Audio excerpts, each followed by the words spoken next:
Dixon technologies एक ऐसा stock जो लास्ट ईयर 4000 के भाव में ट्रेड करता था और फिर वहां से 20,000 तक गया। उसके बाद दोबारा स्प्लिट की वजह से अभी कुछ महीने पहले कंपनी ने जो स्टॉक को स्प्लिट कर दिया था 1:5 के रेशियो में, जहां से जो इसकी फेस वैल्यू 10 रुपये से 2 रुपये कर दी गई, तो अब नीचे आया, अब वापस से 4000 के आसपास घूम रहा है ये स्टॉक। तो क्या लगता है दोबारा से ये 20,000 तक जाएगा? क्या उम्मीद है? सो इस वीडियो में जानने की कोशिश करेंगे। नमस्कारम, बात करते हैं डिक्सन टेक्नोलॉजीज के बारे में। डिक्सन टेक्नोलॉजीज बेसिकली करता क्या है? डिक्सन टेक्नोलॉजीज एक इंडियन कंपनी है। They are into contract manufacturing. जी हाँ, जो बड़े बड़े एमएनसीज हैं, बड़े बड़े ब्रांड्स हैं, उनके लिए कॉन्ट्रैक्ट मैन्युफैक्चरिंग का काम करती है। इनके जो क्लाइंट बेस्ड हैं काफ़ी बड़े बड़े हैं, आपको Samsung, Panasonic, Xiaomi, TCL, one plus जैसी कंपनीज देखने को मिल जाएंगी, जिनके लिए मेक इन इंडिया के जो टेलीविजन सेट्स हैं, टीवीज हैं, एलईडी पैनल्स हैं, वो ये बनाते हैं इंडिया में। साथ ही साथ आपको जो है बजाज, विप्रो, ओरिएंट और सिस्का जैसी कंपनीज, हैवेल्स जैसी कंपनीज जो एलईडी मैन्युफैक्चरिंग है, मतलब not LED like lighting bulbs की बात कर रहा हूँ मैं, तो उनके लिए भी कॉन्ट्रैक्ट मैन्युफैक्चरिंग का काम यही कंपनी करती है। साथ ही साथ और भी कई सारी कंपनीज जिनके लिए वॉशिंग मशीन जैसे कि गोदरेज, लॉयड, सैमसंग, पैनासोनिक, तो अगेन एंड अगेन ये जो है बड़े बड़े एमएनसीज के लिए कॉन्ट्रैक्ट मैन्युफैक्चरिंग का बिजनेस है। तो ये एक एडेड एडवांटेज है इस कंपनी के पास, क्योंकि जो बड़ी कंपनीज हैं ये जो है बहुत चूजी होती हैं अपने मैन्युफैक्चरर्स को लेकर के। तो ये जो है एक मैन्युफैक्चरर को पकड़ के उसी के साथ लंबे टाइम तक बिजनेस करती हैं, बार बार चेंज नहीं करती हैं। तो ये एक एडवांटेज है कि इसके पास अच्छी कंपनीज हैं, अच्छे ब्रांड्स हैं। सो यहाँ पर एक अच्छी बात है इस कंपनी के पास।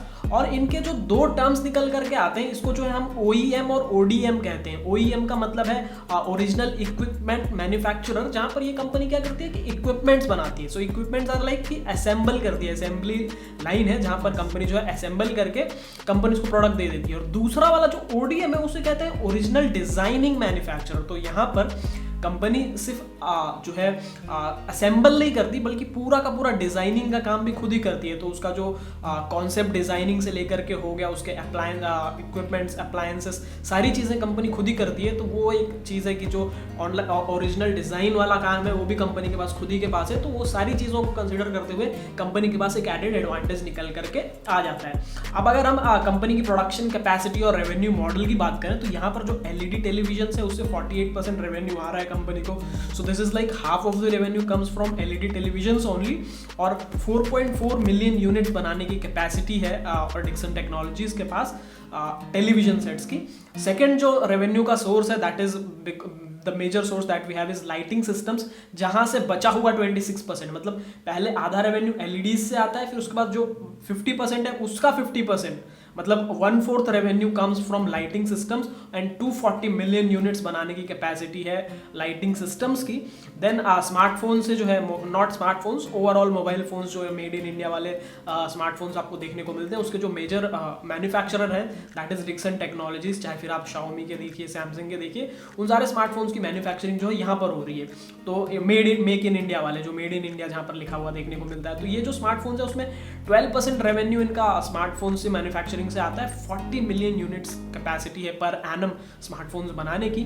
फिर उसके बाद 5% रेवेन्यू सिक्योरिटी सिस्टम से आता है, जिसके 7.5 मिलियन यूनिट्स बनाने की कैपेसिटी है। और होम अप्लायंसेस, जैसे कि उसमें बाकी सारी चीज़ें इंक्लूड हो जाती हैं, आपके ओवन्स हो गए, वॉशिंग मशीन्स हो गए, एयर कंडीशंस हो गए, तो ये सारी चीज़ें बनाने की जो कैपेसिटी है that is 1.2 million units per annum. और यहाँ से 9% रेवेन्यू निकल करके आता है। तो इन सारी चीज़ों को कंसिडर करते हुए आप समझ सकते हैं कि कंपनी कितनी तगड़ी है, बड़े बड़े ब्रांड्स के लिए जो है मैन्युफैक्चरिंग कर रही है। देन अगर एक और चीज़ की बात करें तो प्रोडक्शन लिंक्ड इंसेंटिव, जो गवर्नमेंट की एक स्कीम है, उसका भी फायदा मिलता है इस कंपनी को। इनकी एक सब्सिडियरी है पैजेट टेक्नोलॉजीज करके, उसे जो है गवर्नमेंट से अप्रूवल मिली हुई है। पैजेट टेक्नोलॉजीज को जो है 4 से 6% की जो है इंक्रीमेंटल सेल्स पे सब्सिडीज मिल जाते हैं, इंसेंटिव्स मिल जाते हैं। PLI स्कीम है गवर्नमेंट की, जो प्रोडक्शन लिंक्ड इंसेंटिव्स की, तो उसमें इस कंपनी को थोड़ा सा फायदा मिलता हुआ दिख रहा है यहाँ पर पैजेट टेक्नोलॉजीज के थ्रू। उसके बाद अब अगर हम इनके मेजर फाइनेंशियल रेशियोज की बात करें, तो पहले ये कंपनी जो छोटी हुआ करती थी, अब इसे मिड कैप कंपनी कहते हैं, कुछ लोग लार्ज कैप में भी कंसिडर करते हैं। 22,000 करोड़ के ऊपर का जो है मार्केट कैपिटलाइजेशन है यहाँ पर, लगभग 23,000 करोड़ का मार्केट कैप आप कंसिडर कर सकते हैं। स्टॉक का प्राइस तो आपको पता है 3900 के आसपास अभी ट्रेवल कर रहा है। कल एक मेजर इवेंट है 27 मई को, कंपनी की जो है एक बोर्ड की बैठक है, जिसमें आप फंड रेजिंग से रिलेटेड कुछ बात करने वाली है। तो हो सकता है रिजल्ट भी कल ही अनाउंस हो जाए। और डिविडेंड का चांस तो थोड़ा सा कम है, बिकॉज अब कंपनी फंड रेजिंग की बात करें तो डिविडेंड तो नहीं देगी, दैट इज द थिंग। अब सबसे जो इसमें मेजर जो कंसर्न वाली बात है, प्रॉब्लम तो नहीं कहेंगे बट एक चीज़ है जिसके बारे में आपको सोचना चाहिए कि स्टॉक का पीई रेशियो जो है 186 के पीई पे ट्रेवल कर रही है ये कंपनी। जी हाँ, अब सेक्टर का पी आप देखेंगे तो निगेटिव में चल रहा है, सेक्टर ओवरऑल लॉस में है, but still the company is making 186 का पी पे ट्रेड कर रही है कंपनी। तो दैट इज द थिंग कि अब ये लॉन्ग रन में सस्टेन होगा नहीं होगा, कब तक चलेगा। बुक वैल्यू की बात की जाए तो 102 रुपए की बुक वैल्यू और प्राइस टू बुक वैल्यू 40 गुना से भी ऊपर का निकल करके आ रहा है, सो वो भी एक चीज़ है। बाकी overall company is doing quite good. Return on capital employed की बात करें तो 34% रिटर्न ऑन कैपिटल एम्प्लॉयड देखने को मिलता है। रिटर्न ऑन इक्विटी 26% है इस कंपनी में, एंड 25% रिटर्न ऑन इक्विटी तो लास्ट 5 ईयर्स में जो कंपाउंडेड निकल के आ रही है तो वही है। तो रिटर्न्स काफ़ी अच्छी दे रही है कंपनी, ग्रोथ में काफ़ी अच्छी चल रही है। और ग्रोथ की बात करें तो सेल्स में आपको 30% की CAGR ग्रोथ देखने को मिलती है लास्ट 5 ईयर्स में, and 20% growth in last 3 years. साथ ही प्रॉफिट की बात की जाए तो 59% profit growth in last 5 years and 36% profit growth in terms of CAGR in last 3 years. तो एक बहुत तगड़ी बात है। अब स्टॉक प्राइस की बात करें तो लास्ट 3 ईयर्स में 80% का कंपाउंडेड रिटर्न दिया है। खैर 2019 से पहले तो ये स्टॉक काफ़ी स्टैग्नेंट हुआ करता था, काफ़ी टाइम तक जो है एक ही प्राइस जो 600 से 800 वाला 800 से नीचे ही ट्रैवल कर रहा था, तो कोई मूवमेंट नहीं थी। लेकिन 2019 के बाद से मतलब 2020 आप मेजरली 2020 ही पकड़िए, 2020 से काफ़ी बड़ा मूवमेंट है। तो लास्ट 3 ईयर्स की अगर प्राइस की बात करें तो 80% CAGR रिटर्न निकल करके आता है। एंड लास्ट 1 ईयर में जैसा कि मैंने कहा 2020 से ही पकड़िए मोस्ट ऑफ द चीज़ें, तो 336% रिटर्न लास्ट 1 ईयर में दिया है डिक्सन टेक्नोलॉजीज में। एंड दैट इज़ वाई ये जो है एक बड़ी चर्चा का विषय बन रहा है। तो आपको भी डेफिनेटली कंसिडर करना चाहिए डिक्सन टेक्नोलॉजीज को। अब अगर आप इनके वाई ऑन वाई ग्रोथ की बात करते हैं तो सेल्स में कंटिन्यूसली जो है इंक्रीज देखने को मिल रहा है। हालांकि शुरू में सेल्स कम हुआ करता था, स्टैग्नेंट ग्रोथ का रीजन भी वही था कि पहले कंपनी जो है डिविडेंड भी देती थी। हालांकि लास्ट ईयर भी डिविडेंड दिया था कंपनी ने, इस साल थोड़ा चांस कम लग रहे हैं। और देयर इज अ थियरी कि जो कंपनीज डिविडेंड दे देती हैं मतलब उनके पास ग्रो करने का कोई जो है प्लान्स नहीं है, तो that is why they distribute their profits. But जिनके पास जो है ग्रो करने के प्लान्स होते हैं, they don't distribute their profits as dividends, but they reinvest in the business itself and make more money. तो वो चीज़ जो है आपके स्टॉक प्राइस में ऑटोमेटिकली रिफ्लेक्ट होने ही वाली है, शेयर होल्डर्स को फायदा मिलने ही वाला है, तो डिविडेंड देने की जरूरत नहीं होती। बट अब हम इनके प्रॉफिट एंड लॉस स्टेटमेंट की बात करें तो आप यहाँ पर एक नज़र मार सकते हैं, आपको कंटिन्यूसली एक इंक्रीज देखने को मिलेगा प्रॉफिट्स में।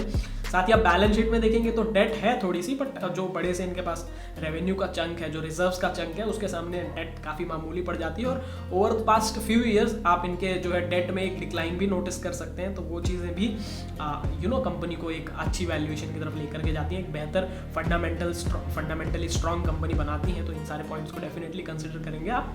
प्रमोटर्स होल्डिंग की बात करते हैं तो प्रमोटर्स की होल्डिंग हालांकि थोड़ी सी कम है, 35% जो है प्रमोटर होल्डिंग है इस कंपनी में। बाकी का जो 35% सेगमेंट है, 35% प्रमोटर्स के पास एंड 35% जो है रिटेल सेगमेंट है। बाकी जो बचा हुआ लगभग 30% स्टेक बचता है, उसमें से 10% तो म्यूचुअल फंड्स के पास है और 20% जो है वो FIIs के पास है, फॉरेन इंस्टीट्यूशनल इन्वेस्टर्स के पास है। तो वो भी एक एडेड एडवांटेज है कि इस कंपनी में जो है रिटेल इन्वेस्टर्स जो डोमेस्टिक इन्वेस्टर्स हैं, डोमेस्टिक इंस्टीट्यूशनल इन्वेस्टर्स हैं, उनकी जो है प्रमोटर होल्डिंग, उनकी जो शेयर होल्डिंग है वो थोड़ी सी कम हुई है। लेकिन फॉरेन इंस्टीट्यूशनल इन्वेस्टर्स काफ़ी स्ट्रॉन्ग है इस पर, और FII की जो कंटिन्यूसली होल्डिंग बढ़ी है इसमें, और अभी 20% के आसपास FII होल्डिंग है। तो वो चीज़ एक और बेहतरीन बनाती है, क्योंकि अगर इंस्टीट्यूशनल इन्वेस्टर्स की नज़र में है ये कंपनी तो डेफिनेटली बेहतर कंपनी है। तो अब ये कंपनी आपके लिए बेहतर क्यों हो सकती है या फिर नहीं हो सकती, तो देखिए घबराने वाली कोई बात नहीं, इस कंपनी के पास एडवांटेजेस ही एडवांटेजेस हैं। आप अगर इसके मार्केट शेयर की बात करते हैं तो लास्ट 5 ईयर्स पहले, अगर आप 5 ईयर्स पहले बात करेंगे तो 2.5% लगभग 2.25% का मार्केट शेयर हुआ करता था। आज की डेट में 9 से 10% का मार्केट शेयर अक्वायर कर लिया डिक्सन टेक्नोलॉजीज ने, तो एक बहुत बड़ी बात है। मार्केट शेयर कंटिन्यूसली बढ़ रहा है, साथ ही साथ कंपनी का रेवेन्यू भी बढ़ रहा है।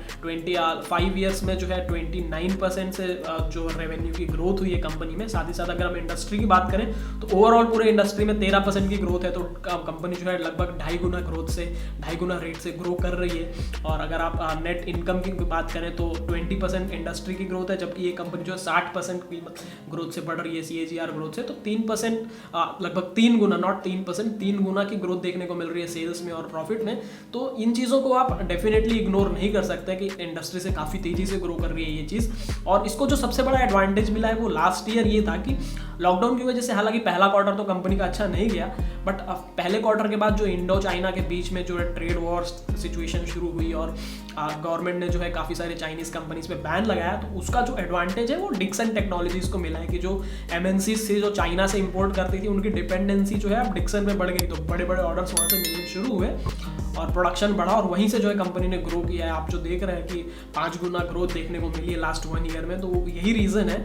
और साथ ही साथ कंपनी का फंडामेंटल स्ट्रांग है। तो कंपनी अगर आपकी अच्छी है तो ग्रो नहीं कर रही है तो कहीं ना कहीं वो ग्रो करेगी सिचुएशन अच्छी आने पे। तो आप चुनिए अच्छी कंपनी जिसके फंडामेंटल स्ट्रांग हो, और डिक्सन टेक्नोलॉजीज के फंडामेंटल स्ट्रांग है तो इसको आप अपने पोर्टफोलियो में डेफिनेटली रख सकते हैं। बट एक बार आप जो है अपने इन्वेस्टमेंट कंसल्टेंट से जरूर कंसल्ट कीजिएगा कि क्या आपको इस पर इन्वेस्ट करना चाहिए नहीं करना चाहिए, क्योंकि टाइमिंग का एक इंपॉर्टेंट महत्व होता है। अभी कल इसके रिजल्ट्स हैं तो रिजल्ट्स आने का थोड़ा सा वेट कर लीजिए। रिजल्ट्स डेफिनेटली बेहतर आने हैं। रिजल्ट्स आने के बाद अगर रिजल्ट्स जैसे कि उम्मीद की जा रही है बेहतर आने हैं, तो अगर बेहतर रिजल्ट्स आते हैं तो स्टॉक का प्राइस डेफिनेटली और ऊपर जाएगा, तो आप पकड़ सकते हैं। बट रिजल्ट्स का वेट कर लेना चाहिए मेरे ख्याल से। अगर मेजर इवेंट है कल के लिए तो डेफिनेटली आज का चांस तो निकल गया बाय करने का, कल ही बाय करेंगे आप। तो कल अब रिजल्ट्स शायद शाम को आए तो हो सकता है फिर आपको एक और दिन रुकना पड़े, तो रुक लीजिएगा, कोई बात नहीं। इन्वेस्टमेंट जो है लॉन्ग टर्म में इन्वेस्ट करना है तो 1-2 दिन से कोई फर्क नहीं पड़ता, बट शॉर्ट रन में भी प्रॉफिट बनाया जा सकता है। अगर रिजल्ट अच्छे आते हैं तो डेफिनेटली आप 4300-4400 तक का मूव देख सकते हैं इसमें, जिस हिसाब से रिजल्ट्स की उम्मीद की जा रही है। तो शॉर्ट रन में भी पैसा बन सकता है, बट लॉन्ग रन में तो डेफिनेटली पैसा बनना ही बनना है। तो लॉन्ग रन इन्वेस्टर्स के लिए definitely it's a go. Long run में कोई रुकने वाली, डरने वाली, घबराने वाली कोई बात नहीं, क्योंकि कंपनी के फंडामेंटल स्ट्रांग है। एक कंसर्न है कंपनी के पास कि इस कंपनी के जो मेजर क्लाइंट्स हैं दे आर एमएनसीज, जो बड़े बड़े कॉर्पोरेट्स हैं, जो मल्टीनेशनल ग्लोबल कंपनीज है, वो इनके क्लाइंट्स हैं।